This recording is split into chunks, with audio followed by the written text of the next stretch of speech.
बिस्मिल्लाहिर्रहमानिर्रहीम। अस्सलाम वालेकुम जी बच्चों, क्या हाल है आपके? आप लोगों का मैथ का पेपर हो गया, इंशाल्लाह अच्छा हुआ होगा। और अब कल जो है आप लोगों का पेपर है ये एजुकेशन का, तो मुझे कुछ मटेरियल मिल गया जो कि काफ़ी हेल्पफुल होगा, आपकी मदद देगा पूरी की पूरी। तो इंशाल्लाह ये बहुत अहम चीज़ें होंगी। तो पहला जो आपका चैप्टर है तलीम के तसव्वुरात, उसके अंदर जो शार्ट सवाल आपके बन रहे हैं वो देखें। पहला सवाल है रस्मी तरीक़ा तलीम क्या होता है। रस्मी तालीम ऐसी तालीम होती है जो बाकायदा मुनज़्ज़म और तयशुदा प्रोग्राम के तहत तलीमी इदारों में तलबा को दी जाती है। क्योंकि देखिए रस्मी तालीम क्या है, जो रूटीन में दी जा रही है, लेकिन ये बाकायदा मुनज़्ज़म होती है, प्लान किया जाता है, ठीक है। और तयशुदा प्रोग्राम, जैसे अभी जो है वो गवर्नमेंट एक नया सिलेबस ला रही है पहली से लेकर 5वीं क्लास तक के बच्चों के लिए, तो एक प्लान तरीके से जो है वो लेके आया जाता है और ज़ाहिर तलीमी इदारे जो हैं वहाँ पर दी जाती है। और इसमें मकसद निसाब का जो मकसद है उसाज़ा तरीका हार, जो हमारा तरीक़ाकार है पढ़ाने का, और इम्तिहान जो लिए जाते हैं जैसे आपके हो रहे हैं, ठीक है। और उसमें औकात और जगह भी मुकर्रर कर दिए जाते हैं, कब इम्तिहान लेना है, कहाँ पढ़ना है, किस स्कूल में पढ़ना है। और स्कूल और यूनिवर्सिटियाँ जो हैं और कॉलेज जो हैं ये क्या करते हैं, रस्मी तालीम देते हैं। तो ये आपका पहला सवाल है। तो गैर रस्मी क्या है? गैर रस्मी तालीम वो तालीम है जो बाकायदा मुनज़्ज़म और तयशुदा प्रोग्राम के तहत तलीमी इदारों में फ्राहम नहीं की जाती। यहाँ पे नहीं लिख लें क्योंकि ये सारे अल्फाज वही हैं जो ऊपर वाले सवाल के अंदर हैं, लेकिन जाहिर है कि इसमें नहीं होना। और ना ही मकासद निसाब, ये अगेन वही सारे अल्फाज हैं, बस बीच में क्या करना है, ना डाल देना है, ठीक है ना। और ना इसमें मकासद निसाब उसाज़ा तरीका, ये सारा कुछ वही है। ये असल बात है आगे लाइन कि ये तालीम फ़र्द घर गली मोहल्ले और बाजार और खेल के मैदान से लेता है, यहाँ तक कर लें, ठीक है। तो ये आपकी दूसरी डेफिनेशन हो जाएगी। एक ही तारीफ जो है वो दूसरे में इस्तेमाल हो जाएगी, बीच में नहीं लगा देना, ठीक हो गया। फिर ये नीम रस्मी तालीम भी है जिसमें दोनों को मिक्स करेगा वो तालीम होती है जिसके लिए उस्ताज़ा की बाकायदा भर्ती नहीं होती, उस्ताद भर्ती नहीं किया जाते, मुख्तलिफ उस्ताज़ा से जुज़ वक्ती काम लिया जाता है कि भाई टीचर हैं तो उनको कहा लो जी सर जी आप भी आ जाएंगे, ज़रा थोड़ा सा इन बच्चों को पढ़ा दें। ये तालीम बाज़ औक़ात बाकायदा यानी बाज़ का प्लान कर लिया जाता है और बाज़ का बेकायदा और हंगामी बुनियाद पर दी जाती है, ठीक है। यहाँ तक करके ना तो ये इसकी मिसाल दे दें पाकिस्तान में अल्लामा इकबाल ओपन यूनिवर्सिटी, क्योंकि ये बाकायदा टीचर से हम नहीं लेते, इनके कुछ वो नोट्स होते हैं, ठीक है। उस्ताद कहीं और बैठा हुआ है और हम घर बैठे पढ़ रहे होते हैं, तो इसको हम क्या कहते हैं, नीम रस्मी तालीम। ऊपर से ये डेफिनेशन दे के ये उसकी मिसाल दे दें। फिर ये सवाल नहीं है तलीम के वज़ाइफ कौन से होते हैं, ये नहीं करना आपने। पांचवा है इमाम अबू हनीफा, ये बड़े अहम सवाल है। इमाम अबू हनीफा ने तलीम के बारे में क्या इरशाद फरमाया? तो फरमाते हैं कि तलीम का हसूल उस पर अमल करने की गर्ज से होना चाहिए। तलीम हम क्यों हासिल करते हैं? ताकि उस पर अमल कर सकें। टीचर हमें बताता है भाई ये चीज़ ऐसे होती है तो हमें उस पर अमल करना है, क्योंकि ऐसी तलीम जिस पर अमल ना किया जाए बेकार है। तालीम हासिल करने के बाद आदमी को इस काबिल होना चाहिए कि वो अच्छाई और बुराई में तमीज़ कर सके, ठीक है। तालीम हासिल करने के बाद इंसान को ऐसा रास्ता इख्तियार करना चाहिए जिसके नतीजे में आखिरत की ज़िंदगी में सुकून मैसर आए और अल्लाह के गज़ब से बच सकें, ठीक है ना। तो ये अहम मेन चीज़ इमाम अबू हनीफा क्या बता रहे हैं कि तलीम वो हासिल करो जिसका आपको फ़ायदा हो, उस पर आपने अमल करना है और अमल करके आपको अच्छे बुरे का पता चल जाए और जो है आखिरत बन जाए आपकी, ज़ाहिर आखिरत बन जाए, वो तो मेन चीज़ हो गई ना इंसान की। इमाम गज़ाली क्या कहते हैं? वो कहते हैं जी तलीम ऐसा ज़रिया है जिसकी मदद से इंसान अल्लाह ताला का कुर्ब हासिल करता है। बेहतरीन बात हो गई, क्योंकि इससे आपको पता चलेगा ना नॉलेज तलीम क्या है जिससे आप अल्लाह ताला तक पहुंच सकें। लेकिन अगर कोई शख्स इस गर्ज से इल्म हासिल करे कि वो दुनिया में आला मर्तबा हासिल कर ले या इल्म के ज़रिए अपनी ज़ाती ख्वाहिशात के हसूल बनाए, तो ऐसा शख्स आखिरत में अपने आप को अल्लाह के गज़ब से नहीं बचा सकता। अब ये देख लें, आजकल हमारा मेन मकसद यही है कि हम बस पैसा कमा लें किसी तरह, और उसके लिए हम पढ़ रहे होते हैं और ये कर रहे होते हैं, तो देख लें ये काफ़ी काम खराब है हमारा, ठीक है। तो अल्लाह का गज़ब आ सकता है, इमाम गज़ाली कह रहे हैं ये। ओके, आगे से ये नहीं करना। तलीम और इल्म में क्या फ़र्क होता है ये कटा हुआ है। तलीम की 3 तारीफ़ें ये भी कटी हुई हैं, ये नहीं करनी, स्मार्ट सिलेबस में नहीं है, और बस ये पहला चैप्टर हो जाएगा।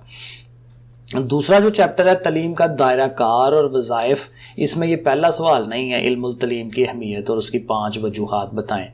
ये दूसरा सवाल नंबर 2 है, किसी कौम के सकाफती वर्से से क्या मुराद है।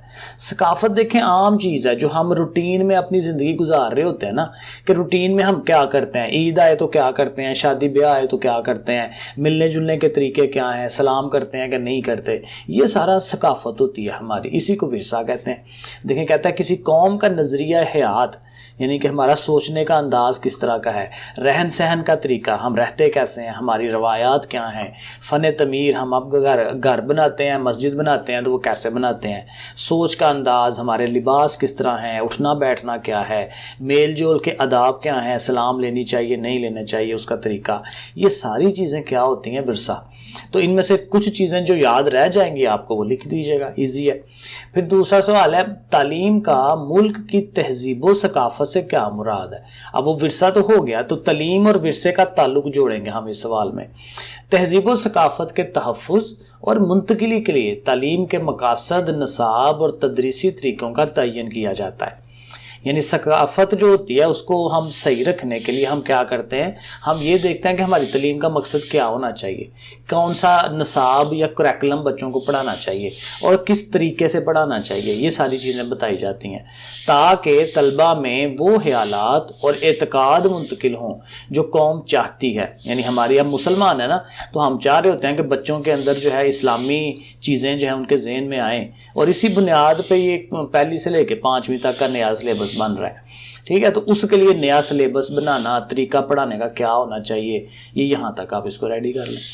फिर ये सवाल है तहजीब व सकाफत की तश्कील नौ की ज़रूरत क्यों पेश आती है। दोबारा से, तश्कील नौ होता है दोबारा से बनाना किसी चीज़ को।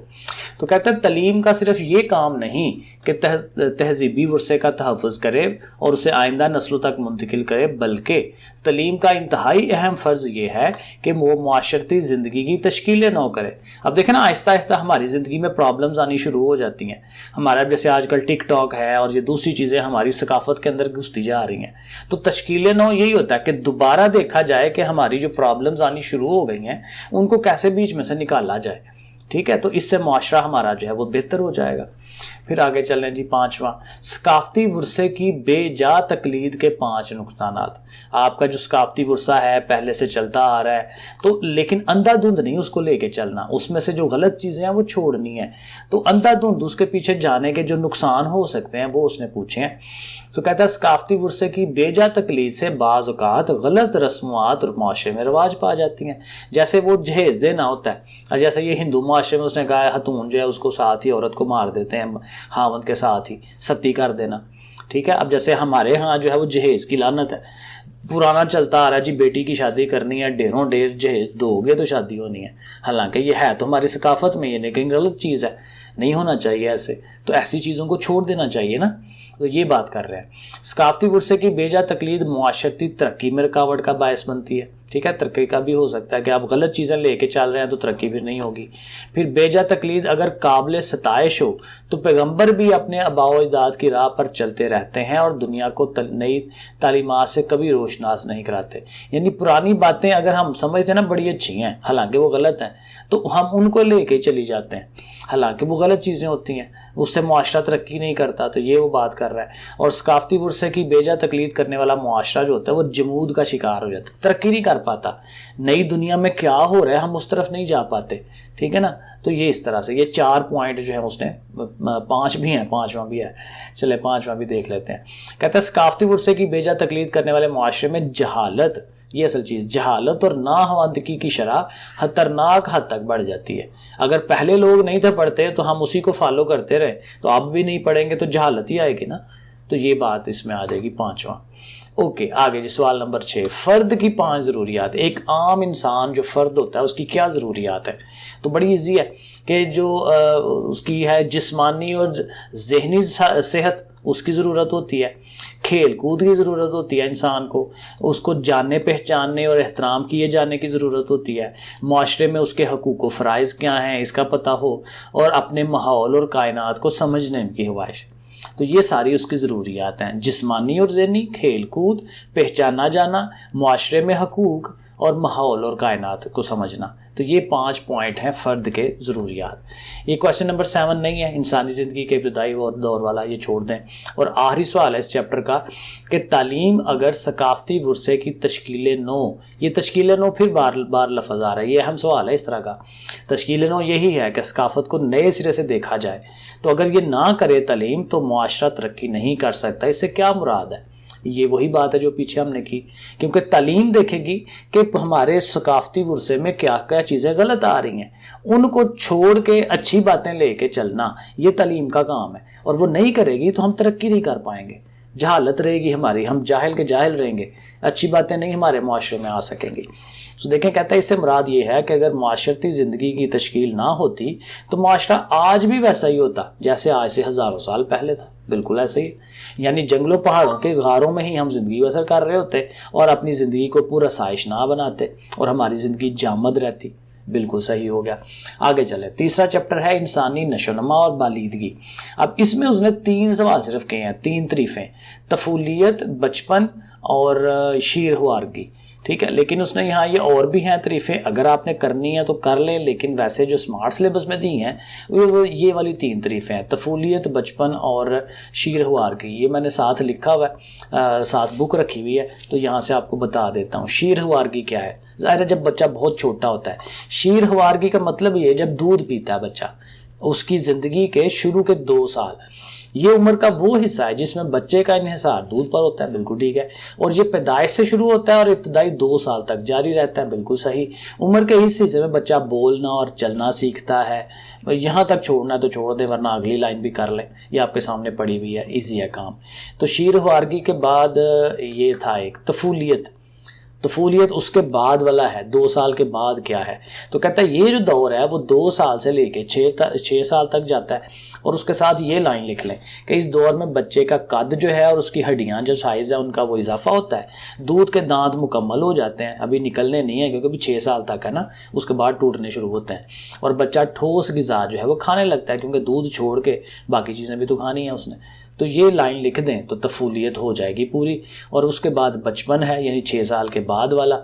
तो कहता है बचपन का दौर तफूलियत के ख़त्म होने से शुरू होता है और 9 बलोगत तक जारी रहता है। ये 9 बलोगत वो है जब आप लोग 9-10 में आते हैं और दाढ़ी मूछें आने की शुरू का स्टार्ट हो जाता है, तो उससे पीछे पीछे जो है वो आपका बचपन है। ठीक है ना? ओके। सो इस दौर में आज़ा में पहले की निस्बत पुख्तगी आ जाती है और इस दौर में मुख्तलिफ अदवार जो है वो आते हैं इसके अंदर। तो ये बचपन, तो ये 3 तरीफ़ें हैं जो उसने खुद कहा हुआ है कि ये आनी है आपको, तो ये ज़रूर लाजमी तैयार करें। अगला चैप्टर जो है ये तालीम वाला है। तालीम के शुरू के जो 2 सवाल हैं ये कटे हुए हैं, ये नहीं करने आपने, सिलेबस में नहीं है। ये तीसरा सवाल है, ताल्लुम पर असरअंदाज होने वाली 3 रुकावटें कौन सी हैं? आप तालीम हासिल करनी है, लेकिन कौन सी 3 चीज़ें हैं जिसकी वजह से हम प्रॉपर तालीम हासिल नहीं कर पाते? तो वो क्या है जी? बच्चे की जिस्मानी कमज़ोरी। जिस्मानी तौर पे बेचारा कमज़ोर है, क्लास में बैठता है, चक्कर आ रहे हैं, ठीक है, आई साइड वीक है, तो इस तरह की प्रॉब्लम होगी तो बेचारे का कहाँ पढ़ने को दिल करेगा। और बच्चे का घरेलू माहौल में तनाव, घर में हर टाइम लड़ाई मार कुटाई चल रही है, अम्मा अब्बा लड़ते रहते हैं हर टाइम, ठीक है, दादा दादी से लड़ाई हो रही है माँ अब्बा की, ठीक है, सास बहू की जैसे लड़ाई होती है। तो जाहिर है ये अगर चीज़ें चल रही हैं तो वो भी तो बेचारा बच्चा है ना, उसके ज़हन पे असर पड़ेगा, तो उसका ध्यान पढ़ाई पे नहीं लगेगा। और तीसरा है बच्चे की इज्जत व तौकीर। हर टाइम बेचारे को कहते रहे बस तू कख नहीं कर सकता, तेरे को कुछ नहीं होना, ठीक है ना। तो उस बेचारे को थोड़ी सी जो है मोटिवेशन दी जाए। हर टाइम उसको जब आप करते रहेंगे, डांटते रहेंगे, तो फिर बेचारा जो है वो भी नहीं पढ़ पाएगा। तो ये 3 पॉइंट जो हैं ये ज़रूरी हैं। चौथा नहीं है घरेलू माहौल से क्या मुराद है, ये कटा हुआ है। जज्बात, ये वाला सवाल है, जज्बात, इमोशंस जो होते हैं उसका तालीम के ऊपर क्या असर होता है? अब हमारे जज्बात होते हैं ना, हम कभी खुश होते हैं, कभी गमगीन होते हैं, ये जज्बात हैं। तो कहते हैं जज्बात बच्चे की तालीम पर गहरा असर डालते हैं। मसलन तोहफे के जज्बात में बच्चा अच्छे बुरे की तमीज़ भूल जाता है। तोहफे के हिसाब से ज़्यादा देखते हैं, उसे बहुत सी बातें याद नहीं रहती, वो बेचैनी का शिकार रहता है, उसकी सोच मनफी अंदाज की हो जाती है। इसी तरह मतलून मिजाज बच्चे भी किसी काम को तवज्जो और तसलसल से नहीं कर पाते और वो हर काम छोड़ छाड़ कर दूसरे कामों में लग जाते हैं। असल में बच्चे होते हैं ना छोटे, उनकी जो अटेंशन होती है ना वो थोड़ी देर के लिए होती है। मैं खुद पढ़ाता हूँ तो वो छोटे बच्चे अगर 6 क्लास वाले हैं ना तो उनको बार बार कहना पड़ता है यार इधर देखो मेरी तरफ, मैं आपको कुछ चीज़ समझा रहा हूँ। लेकिन जब आप 9-10 के बच्चे होते हैं तो ज़्यादा देर तक बोर्ड की तरफ देखते हैं और समझते हैं। तो इसलिए ये चूँकि बच्चे छोटे होते हैं उनमें जज्बात ज़्यादा होते हैं तो इसलिए वो ज़रा इधर उधर हो जाते हैं, तसलसल से काम नहीं कर पाते। तो ये जज्बात और तलीम का जो आपस में ताल्लुक़ है वो इस तरह से हो जाएगा। नंबर 6, इनफरादी इख्तलाफात।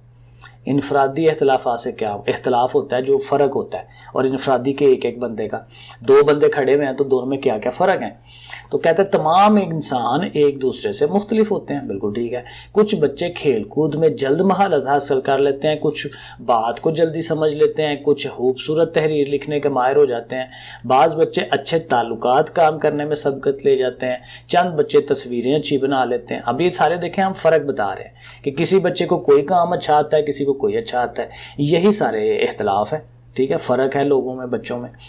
जिस्मानी इख्तलाफ, अब जिस्मानी जिस्म के लिहाज से उसमें देखें रंग का इख्तलाफ, एक बच्चा काला है, एक गोरा है, ठीक है, एक ब्राउन है, तो डिफरेंट कलर्स होते हैं, ठीक है। कद, कोई छोटे कद का रह गया बेचारा, कोई लंबा हो गया, ठीक है। और चेहरे की बनावट में इख्तलाफ, अब जाहिर है जो अपना फेस है हमारा वो हर बंदे का डिफरेंट होता है, कोई लंबूतरा है, कोई गुलाई में है, एंड सो ऑन। जहानत के 3 दर्जे कौन से हैं? एक ज़ाहिर है आला तरीन जहानत है, बेहतरीन जनाब जीनियस बच्चा है। एक मतवसत है, दरमियाने, ओवरऑल ज़्यादा बच्चे इसी में होते हैं मतवसत। और एक अदना जहानत होती है जो कम है, ठीक है, उसको बार बार चीज़ बतानी पड़ती है। तो ये 3 दर्जे हैं जहानत के। फिर आगे आखिरी सवाल ये नहीं है मुआशरती इख्तलाफात की 2 इकसाम, ये भी रहने दें।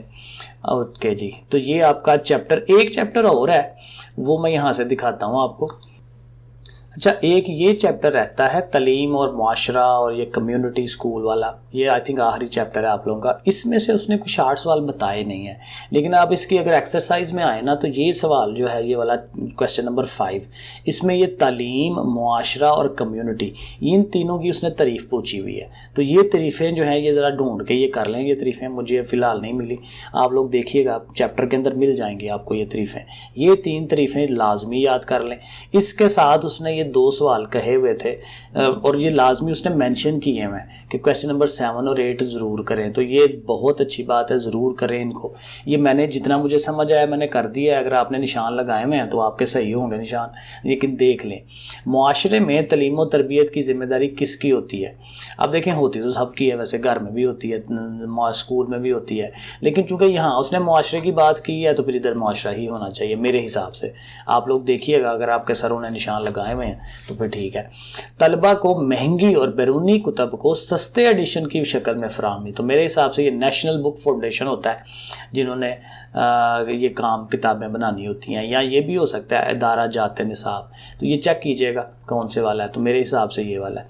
तालीम का बुनियादी मकसद क्या होता है? ये तो ज़ाहिर है मुआशरती ज़िंदगी की तश्कील है, क्योंकि हाली रोज़गार की फराहमी नहीं है, ठीक है। मुआशरे में बंदा कैसे रहेगा वो चीज़ बनानी है, और हाली सनती तरक्की भी नहीं है, तो ये बिल्कुल ठीक है ये वाला। बच्चे की इब्तदाई तरबियत गाह ज़ाहिर है उसका घर होता है, क्योंकि शुरू में तो बच्चे ने घर में ही रहना ना, तो घर वाला ऑप्शन आएगा।